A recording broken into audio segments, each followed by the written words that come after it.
የማይዘለል ቀጠሮም የማይታለፍ እውነት ሊነገር ኢትዮጵያውያንና ትውልደ ኢትዮጵያውያን ለወገናቸው ድምጽ ለመሆን ቀን ቆርጠዋል። ያለፉት 8 ዓመታትን ሙሉ ሀገርን ሲያፈርስ የገዛ ህዝቡን ጦር አስፍሮ ሲወጋ ይኖርና ህዝቡን ለከፋ በደልና ሰቆቃ ያዳረገው የብልጽግና ምሩ አገዛዝ ምርጫ ለማድረግ ቀጠሮውን ለግንቦት 24 ቆርጧል። እኛም የማይቀርበት ሌላ ቀጠሮም ሜልቦርን ላይ አለብን። ስርዓቱ ጦር ሰብቆም ህዝብንም እየጨፈጨፈ ምርጫም ማደናገሪያ መሆኑን ለዓለም ለማጋለጥ ታላቅ የተቃውሞ ሰልፍ የአማራ ማህበር በሜልቦርን በመጪው ሜይ 17 ከ1 ሰዓት እስከ 10 ሰዓት ፒኤም በፓርላመንት ሃውስ ስፕሪንግ ስትሬት ኢስት ሜልቦርን ተዘጋጅቷል።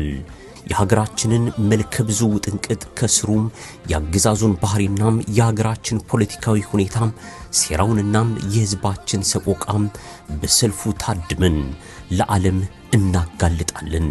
ድምጻችን በእውነት ሐሳባችን በምክንያት ወገናዊ ትብብራችን ከልብ አጉልተን በመድረኩ ለዓለም እናሰማለን።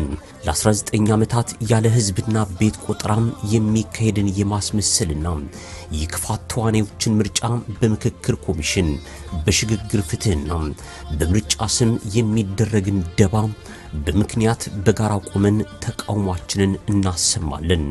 ድምጽ ለተነፈገው ህዝባችን ድምጽ ለመሆን በጋራም እንሰባሰባለን። የህዝብ ወኪሎች ዘብጥያ ወርደው ምርጫ ይሉትን የፖለቲካ እርግጫ እውነቱን ለመግለጽ በመጪው ሜይ 17 ታላቅ ሰላማዊ ሰልፍ በሜልቦርን ተዘጋጅቷል። አይቀርበትም። ነፃነትና ወገናዊነት የሚገዳችሁ ኢትዮጵያውያንና ትውልደ ኢትዮጵያውያን በዚህ የተቃውሞ ሰልፍ እንድትገኙና ለተጨቆነው ህዝባችን አለኝታና እውነተኛ ድምጽ እንድትሆኑ የአማራ ማህበር በሜልቦርን ጥሪውን ያደርጋል። በርግጥም የሚቀርበት ቀጠሮ አይደለም።